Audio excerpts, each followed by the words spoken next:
Una mujer pálida carga a un bebé que sonríe como un demonio. Es una de las escenas más escalofriantes y recordadas de la película, pero esta mujer y ese niño no aparecen en la Biblia, ni una palabra. Alguien los puso ahí por una razón, y cuando entiendas para qué, ya no volverás a ver la pasión de Cristo de la misma forma, porque esta mujer es apenas una de las cosas que esta película agregó. Hay escenas enteras que parecen bíblicas pero no lo son, así que hoy voy a hacer algo simple. Voy a poner la película al lado de la Biblia, escena por escena, y mostrarte exactamente qué te contaron y qué nunca pasó. Todo comienza en la oscuridad, no solo la del huerto, sino la de un alma que sabe que está a punto de romperse. Jesús se arrodilla, respira agitado. A unos pasos, Pedro, Juan y los demás duermen, no lo entienden. Jesús los mira. ¿No has podido velar conmigo una hora?, pregunta, como quien ya no espera respuesta. Preguntan si llaman a los demás, pero Jesús no quiere que lo vean así. ¿Alguna vez te has sentido con tanto dolor que ni siquiera quieres que alguien te abrace? Él, que era todo fortalezas, ahora se esconde, porque la fe también tiembla. Mientras tanto, lejos de esta lucha invisible, Judas aprieta las monedas con su mano. 30 piezas de plata, un precio, no por odio, no por venganza, sino por confusión, por miedo, por una promesa vacía. Lo cierto es que todos tenemos un precio, y a veces el traidor no es quien odia, sino quien deja de creer. Judas recoge las monedas y todos se retiran, y el soldado pregunta ¿dónde está? Mientras ora, algo o alguien, una presencia, una sombra, una voz le susurra lo impensable. ¿De verdad crees que puedes con esto? ¿Con el peso del pecado? Nadie ha podido antes, nadie jamás podrá. Es la duda más íntima, más violenta. No viene de afuera, viene de donde nacen los miedos que no compartimos con nadie. Jesús, quebrado, suplica: Padre, si es posible, que pase de mí esta copa. Sin embargo, escucha la voz de Satán cuestionando su misión, diciéndole que nadie puede cargar con los pecados de la humanidad. Pero después respira y dice la frase que queda como ejemplo de confianza en Dios para toda la humanidad: que se haga tu voluntad, no la mía. Y en ese momento, sin que lo sepamos aún, se vuelve invencible. Vemos a la mujer representando al Satán, un demonio, el diablo, todo lo contrario al Padre amoroso en el que Jesús confía. Una mujer vestida de negro, con pocos rasgos femeninos, una serpiente y el cuestionamiento de quién es su padre, mostrando que el padre más bien parece estar ausente y que es mejor la madre que está cerca, aunque no se adapte a los estándares a los que estamos acostumbrados. Pero Jesús no actúa como lo hicieron Adán y Eva durante la tentación. Jesús se aferra a que se haga la voluntad de Dios y no la suya. Jesús mira directamente a Satanás y de manera simbólica nos muestra su victoria, aplastando la cabeza de la serpiente. De repente, antorchas, voces, tropas. Judas encabeza el grupo. Se acerca y saluda con un beso. Qué dolor más extraño debe ser que el primer golpe no sea una lanza, sino un beso. Esa clase de traición que no grita, sino que susurra. Que no viene de un enemigo, sino de un amigo. ¿Alguna vez te falló a alguien a quien amabas? Entonces sabes que ese tipo de herida no se ve, pero arde como si la piel se abriera por dentro. Pedro reacciona como reaccionamos todos cuando vemos la injusticia de frente, con violencia. Saca la espada, ataca y Jesús lo detiene. Le dice: quien a espada mata, a espada morirá. No lo regaña, le enseña, porque el verdadero coraje no es defenderse, es saber cuándo no hacerlo. Y mientras lo apresan, María despierta. No lo vio, no lo oyó, pero sintió. Esta película muestra un lazo especial entre Jesús y su madre, aunque eso no está en la Biblia. Vamos a hablar de eso más adelante. ¿Por qué esta noche es tan diferente a las otras?, pregunta con voz temblorosa, como recordando las palabras del Éxodo. Porque esta no es solo una noche de arresto, es el inicio del mayor acto de entrega que ha vivido la humanidad. Jesús ya está siendo torturado, recibe golpes y es echado muro abajo, mientras Judas ve lo que sus acciones provocaron. Además se asusta con impresiones o tal vez demonios que se mueven a su alrededor. Nada de esto tiene respaldo bíblico. Sin embargo, aparece en la película. Si quieres ver lo que dice la Biblia, sigue mirando, que voy a mostrarte un análisis más detallado más adelante. La noche avanza y con ella el miedo se esparce como humo. Jesús es llevado a empujones hacia el patio del sumo sacerdote, rodeado de sombras que no lo entienden y de voces que ya han decidido su destino. Es un hombre solo, pero no derrotado. En las calles, el murmullo comienza. Alguien grita que lo arrestaron en secreto, como se hace con los culpables. Pero él no robó, no mintió, no mató, solo amó. Y ese fue su verdadero crimen, el amor tiene esa forma extraña de incomodar cuando es demasiado puro. Jesús recuerda que siempre fue el buen trabajador y además se adelantaba a su época. Mientras hablaba con María, le muestra una mesa alta. Todavía no hace las sillas, pero esa gente rica va a comer sentada y no acostada como todo el mundo. Mientras se lava las manos, juega con su madre como un niño inocente. Pero ahora está arrestado. Son sus últimos días de misión sobre la tierra y recuerda con cariño cómo fue criado por su madre. En ese momento ella llega y se miran con sorpresa y tristeza. Ella ya sabía lo que iba a pasar. Avisan a Pilato que Caifás arrestó a un profeta. Caifás está interrogando a Jesús, pero él solo dice que pregunten a los que les han escuchado hablar. El soldado le da un golpe preguntando si así se dirige al sumo sacerdote. Jesús le pide que testifique si él ha hablado mal, y si no, pregunta por qué lo golpea. Ese es el primer registro de golpe que recibe Jesús en la Biblia, pero no en esta película. Presentan a los testigos acusándolo de blasfemia y hechicería. Algunos cuestionan la hora de la reunión y que no están todos los miembros del consejo, pero lo sacan para continuar con el juicio. Las acusaciones se multiplican. Pulsa demonios con la ayuda de demonios. Dice ser el Hijo de Dios, que destruiría el templo. Quiere que comamos su carne y bebamos su sangre. El Sanedrín se desespera buscando una excusa para condenarlo, pero sus mentiras se contradicen, se desmoronan en su propia incoherencia. Y entonces viene la pregunta clave, la que no deja margen. ¿Eres tú el Mesías, el Hijo del Dios viviente? Jesús los mira. Podría callar, evadir, salvarse, pero no lo hace. No esta vez. Yo soy, responde. Y no lo dice con arrogancia, sino con verdad. Porque a veces es bueno decir solo lo que está acorde a tu misión. Blasfemia, gritan. Merece la muerte. Y así, con una sola palabra, se dicta la sentencia que cambiará la historia de este mundo. Mientras tanto, Pedro se mueve entre la multitud, intentando seguir de cerca, sin ser visto. Y lo que sigue no es una traición como la de Judas, es otra más común, más humana, la del miedo que paraliza, la del instinto que protege. ¿Tú no estás con él?, le preguntan. No lo conozco, responde. 1, 2, 3 veces. Es fácil prometer amor eterno cuando todo está en calma. Lo difícil es sostenerlo cuando llega la tormenta. Pedro lo amaba, de verdad, pero el amor también se tambalea cuando el alma se llena de pánico. Y sin embargo, ese fallo también será parte del milagro. Afuera, Pedro escucha al gallo cantar. Se le derrumba el alma. Él, que juró seguirlo hasta la muerte, acaba de negarlo 3 veces. No hizo falta una tortura ni una amenaza, solo el miedo disfrazado de preguntas. Le había prometido, iré contigo hasta la prisión, hasta la cruz, pero el miedo es traicionero, y esta noche Pedro también lo fue. Y sin embargo, en sus lágrimas ya se esconde algo más que culpa, algo que empieza a parecerse al arrepentimiento, porque quien cae así, tan bajo, tan roto, también ha empezado su camino hacia la redención. Lo negué, madre, 3 veces, dice con la voz hecha cenizas. Es importante analizar el hecho de que Pedro le llama madre a María y fue a confesarle buscando su redención. Publiqué un video de un teólogo analizando estas escenas y voy a dejarte el link en el comentario fijado para que lo veas. Ahora, veamos qué pasó con Pedro y en qué se diferencia de Judas. Judas también llora, pero lo suyo es distinto. Él también reconoce su error, pero no lo sostiene, no lo transforma, solo lo devuelve. Lanza las monedas, suplica, he traicionado sangre inocente, grita, pero nadie lo escucha, porque los que venden inocentes rara vez se sienten culpables. La diferencia entre Pedro y Judas no es la falta, es lo que hacen con ella. Judas queda devastado por su pecado y se encuentra con unos niños que quieren ayudarle, pero luego sospechan que está endemoniado. Entonces él comienza a ver a los niños como si fuesen demonios, tal vez representando su miedo o su sufrimiento sin que pueda sentirse comprendido. María recorre los pasillos buscando un lugar específico. Los demás solo miran y ella se acuesta en el piso y vemos que justo abajo estaba Jesús, de nuevo mostrando esa conexión de Jesús con su madre. El análisis de esta escena está en el comentario fijado. Judas sigue viendo a los niños por todos lados y está cada vez más desesperado. Entonces ve el cuerpo de un animal y usa la soga para escapar de la única forma que se le ocurre. El día apenas amanece cuando Jesús es llevado ante Pilato. Claudia, su esposa, le advierte en voz baja: no condenes a este hombre, es santo. Pero Pilato ya no escucha con el corazón, escucha con el miedo.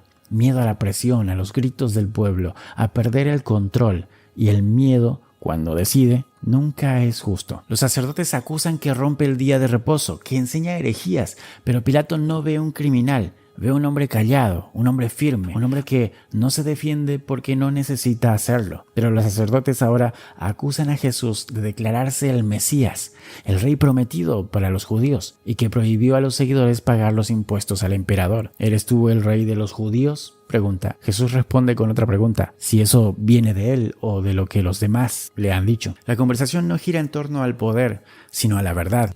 Mi reino no es de este mundo. Pilato se inquieta. Mira a ese hombre que habla con una paz que no entiende. Entonces lanza una pregunta que resume toda su confusión. ¿Qué es la verdad? Y Jesús no responde, porque la verdad no siempre se explica. A veces simplemente se encarna. Incómodo, Pilato intenta quitarse el problema de encima. Lo envía con Herodes, esperando que alguien más tome la decisión. Pero Herodes no busca justicia, busca espectáculo. Le pide milagros, respuestas, pruebas. Jesús lo mira y guarda silencio. ¿Te has fijado cuánta fuerza hay en no responder? Jesús pudo haberse defendido, pudo haber hecho un milagro solo para callarlos, pero eligió no hacerlo, porque a veces la verdad más poderosa no se demuestra, se sostiene en pie, sin decir nada. Herodes, frustrado, lo llama loco, lo humilla y lo devuelve, porque cuando la verdad no se arrodilla ante el poder lo descarta como locura. Así, Jesús vuelve a manos de Pilato. Pero ya no es solo un prisionero, es un reflejo de la culpa de Pedro, de la desesperación de Judas, de la ceguera del poder y de esa humanidad nuestra que cuando no entiende lo que tiene delante, lo destruye. Pilato no ve a un culpable frente a él, ve a un problema. Y lo que más lo atormenta no es la verdad, es el miedo a perder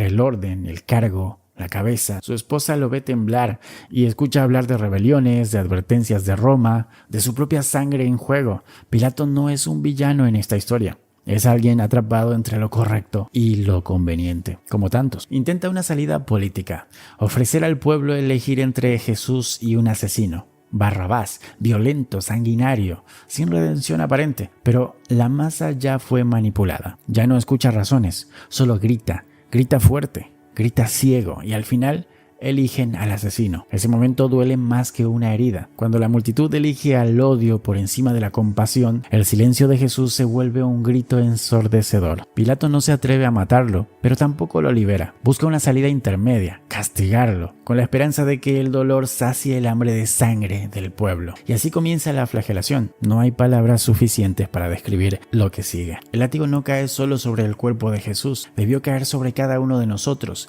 Cada vez que permitimos una injusticia, cada vez que callamos cuando deberíamos hablar, cada golpe es un recordatorio. El amor verdadero no siempre es tierno, a veces es salvajemente doloroso. Jesús no grita, no implora, solo respira y aguanta. Y en ese momento vemos de nuevo a la mujer de negro que representa a Satanás, como si fuese una película de terror. Lo mira fijamente como diciéndole que no es necesario sufrir, que hay otra salida. En algún lugar, María lo siente y viene a verlo. Y cuando lo ve, no ve a un Mesías, ve a su hijo, herido, destrozado, a punto de caer. Ningún corazón de madre está preparado para ver a su hijo deshacerse frente a sus ojos. Jesús está a punto de desmayarse. El cuerpo ya no le responde, pero su mirada sigue firme. Había empezado diciendo que su corazón está listo, pero ahora solicitan que cambie de flagelo. No eligen los clavos, sino las garras. Es importante mencionar que la Biblia no da tantos detalles y no veo razones para mostrar tanta tortura en estas escenas. En esta película parece que el punto es mostrar el dolor y la conexión con su madre, y que al fin de cuentas el amor significa dolor, cuando el mensaje de la Biblia se centra en el reino de Dios y en Jesús evitando que lo atrapen hasta el último momento en que decide entregarse. Ese análisis lo hace un teólogo en el video que está en el comentario fijado. María no puede seguir viendo el sufrimiento de su hijo y se pregunta en qué momento va a decidir liberarse de esto. El cuerpo de Jesús está destrozado, el castigo ordenado por Pilato ha superado todos los límites y sin embargo no es suficiente. La brutalidad se transforma ahora en burla. La esposa de Pilatos trae un manto para María, pero sin decir nada. Simplemente se va. Ordenan que volteen a Jesús y la tortura sigue. Satanás aparece de nuevo cuidando a un bebé que parece corresponder a su cuidado, demostrando que sí cuida de sus hijos, no como ese hijo de Dios que está abandonado a su suerte, quien tiene un padre en el cielo pero ausente en la tierra. Como un intento de lograr que Jesús renuncie y decida liberarse de ese horrible castigo que está soportando injustamente. Solo tiene que cambiarse de bando y ya.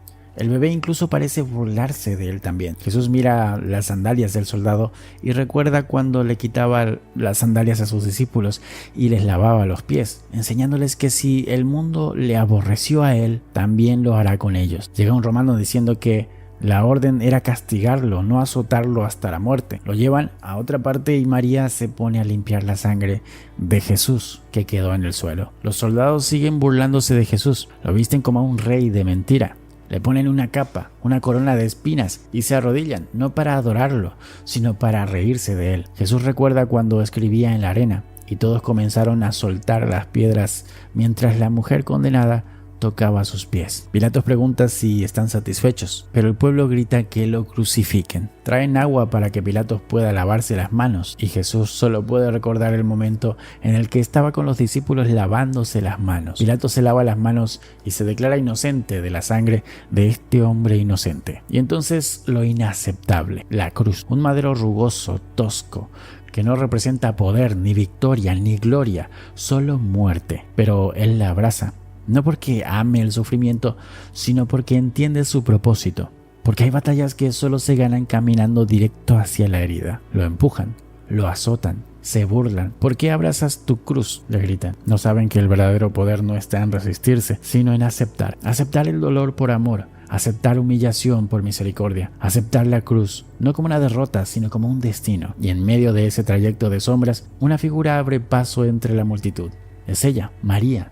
No viene a detenerlo, no puede, solo viene a estar, porque a veces el mayor acto de amor es simplemente estar, sin poder cambiar nada. No hay palabras, solo respiraciones entrecortadas, pero en esa mirada está todo. Estoy aquí, le dice con los ojos. Jesús cae una y otra vez, el cuerpo ya no responde, pero aún no se detiene. Su rostro sangra, sus pasos tambalean, sus rodillas se quiebran y aún así sigue, porque no está caminando por sí mismo. Cada paso, cada tropiezo, cada gota es por otros, por todos. María le pide a Juan que le ayude a acercarse a su hijo. Luego recorren buscando la oportunidad hasta que Juan ve que Jesús se acerca y va junto a María y también le dice madre. Esto, más que apegarse al canon bíblico, parece que busca que los personajes bíblicos actúen como si fuesen católicos.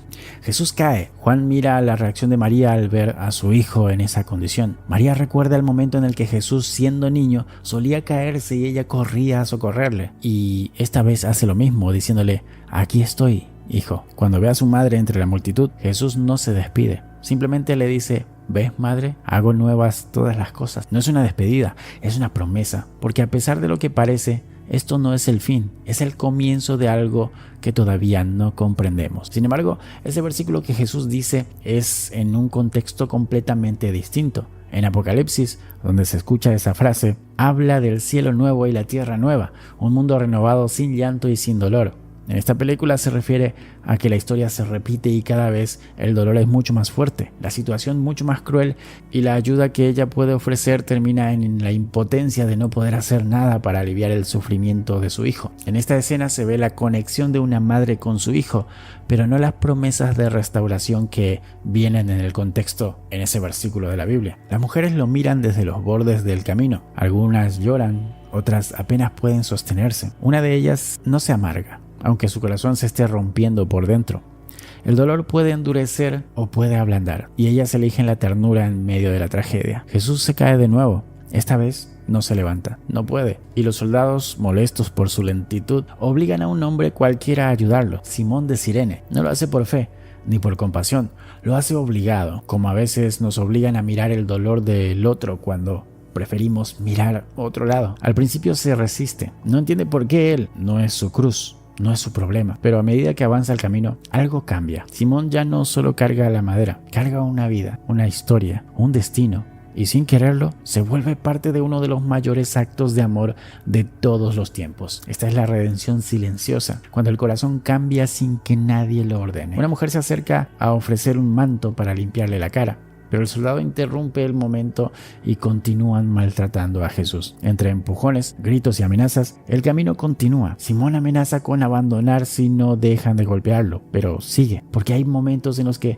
aunque puedas irte, eliges quedarte, porque el dolor compartido a veces es más santo que el consuelo cómodo. La cruz avanza, el Gólgota se acerca, y en medio de ese viaje brutal Jesús recuerda sus propias palabras dichas cuando todavía enseñaba en paz: amad a vuestros enemigos, orad por quienes los persiguen. Y no lo decía como consigna moral, lo decía como quien sabía que un día, mientras lo aplastaran contra el suelo, tendría que sostener con sus hechos lo que había predicado con su voz. Recuerda también cuando habló de sí mismo como el buen pastor, aquel que da la vida por sus ovejas, no porque se la arrebaten, sino porque la entrega. Porque amar no es aferrarse a vivir, es estar dispuesto a morir por quienes amas. Y así, en medio del sudor, la sangre, la tierra y los gritos, Jesús no solo va camino a la cruz, va cumpliendo su palabra, paso a paso, silencio a silencio, hasta el final. La cruz ya está para ser levantada, ya no hay marcha atrás. Los clavos atraviesan su carne, el dolor físico es insoportable, pero Jesús no grita, solo susurra entrecortado: Padre, perdónalos, porque no saben lo que hacen. No lo dice por protocolo ni para sonar piadoso, lo dice desde el fondo de una compasión que nadie más ha alcanzado. Porque hay que tener un amor sobrenatural para pedir perdón por quienes te están matando en ese preciso instante. Mientras ajustan los clavos y el cuerpo se estira más allá de lo humano, el recuerdo de sus palabras resuena: nadie me quita la vida, yo la entrego. No es una víctima pasiva, es un cordero que se entrega. Porque el verdadero amor no es sufrido por obligación, es elegido. La gente lo mira, algunos lo insultan, otros lo desafían: si eres el Hijo de Dios, bájate de esa cruz. Pero no lo entienden. Bajar de la cruz sería fácil, lo difícil es quedarse hasta el último aliento, hasta que no quede ni una gota de orgullo, ni rabia, ni vida. Jesús recuerda la última cena, el pan partido, el vino compartido. Este es mi cuerpo, esta es mi sangre. Hagan esto en mi memoria. No lo dijo por tradición, lo dijo porque sabía que el sacrificio es la única forma en que el amor se hace eterno. A un costado, los soldados apuestan, ríen, se burlan. Él calla, porque el silencio en el dolor es más fuerte que cualquier palabra. A su lado, dos hombres también cuelgan. El sacerdote viene y lo desafía a bajar de la cruz. El otro lo defiende. Reconoce su culpa. No pide milagros, solo una cosa: ser recordado. Acuérdate de mí cuando entres en tu reino. Jesús no le pregunta por sus errores, no le exige pruebas de arrepentimiento, solo le da lo que nadie más le ofreció: esperanza. Hoy estarás conmigo en el paraíso. En la Biblia hay diferentes traducciones y hay teólogos que reconocen el error de traducción aquí. Jesús acostumbraba a usar la frase de cierto te digo hoy, como diciendo que lo que dice en ese momento es la verdad. Sin embargo, como en muchas Biblias, se usa la traducción de cierto te digo que hoy estarás conmigo en el paraíso. Pero hay muchos errores de traducción en la Biblia que cambian radicalmente su significado si no estudias en el idioma original. Y esta película no se salva de esos errores. Y ahí está, otra vez, el ministerio de la redención. No importa cuánto hayas caído, si en el último segundo de lucidez decides volver el rostro, Él responde. El otro no quiere aceptar la salvación y en vez de redención, viene un cuervo que le picotea hasta sangrar. Y en ese último suspiro, mientras el cielo se oscurece, mientras la tierra tiembla, mientras todos creen que todo ha terminado, algo nuevo comienza. El cuerpo ya no responde. La cruz lo ha consumido todo. Jesús apenas puede hablar, pero aún tiene algo que decir. Tengo sed. No es solo sed de agua, es la última necesidad humana expresada por un Dios que eligió ser hombre hasta el último segundo. Debajo de la cruz, María no llora como quien pierde, llora como quien acompaña. Su rostro no pide explicación, solo presencia. La carne de su carne está colgado ante sus ojos y no puede hacer nada, salvo estar. Y eso, a veces, es todo lo que el amor puede ofrecer. Jesús la mira, la ve, a pesar del dolor, de la sangre, del desfase, de la muerte, todavía la ve y le deja a Juan como hijo, y a Juan le deja a su madre. Incluso al borde del final, Jesús sigue tejiendo lazos, sigue uniendo, sigue dando, asegurándose de que María no quede como una viuda desamparada. Y luego, el silencio, uno nuevo, más denso, más oscuro, uno que huele a abandono. ¿Por qué me has desamparado?, grita. No hay respuesta, no hay voz del cielo, solo el eco de una soledad absoluta. Es fácil creer cuando todo tiene sentido. Lo difícil es mantener la fe cuando ni siquiera Dios parece responder. Y sin embargo, en ese abismo Jesús no maldice, solo entrega. Consumado es. Y entonces suelta.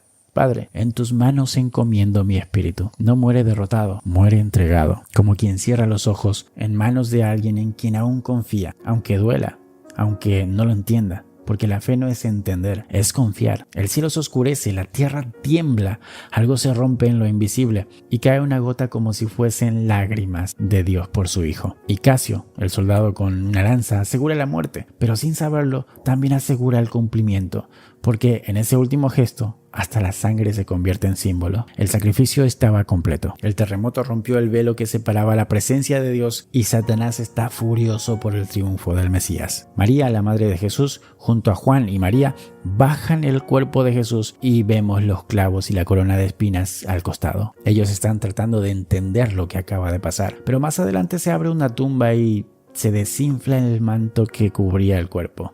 Jesús está esperando que sea el momento. Cierra los ojos y luego se levanta con convicción, dejando ver la herida en su mano. Esta película no es completamente fiel a la Biblia, pero a mucha gente le ha hecho pensar en Dios, en su Hijo y en su gran sacrificio. Me parece que lo importante es asegurarnos de tener la versión más cercana al mensaje que Jesús vino a dar, y por eso es importante diferenciar lo que está en la Biblia de lo que no. Por eso un teólogo analizó las escenas que se alejan bastante o contradicen el mensaje de la Biblia en esta película. Puedes ver ese análisis en el comentario fijado.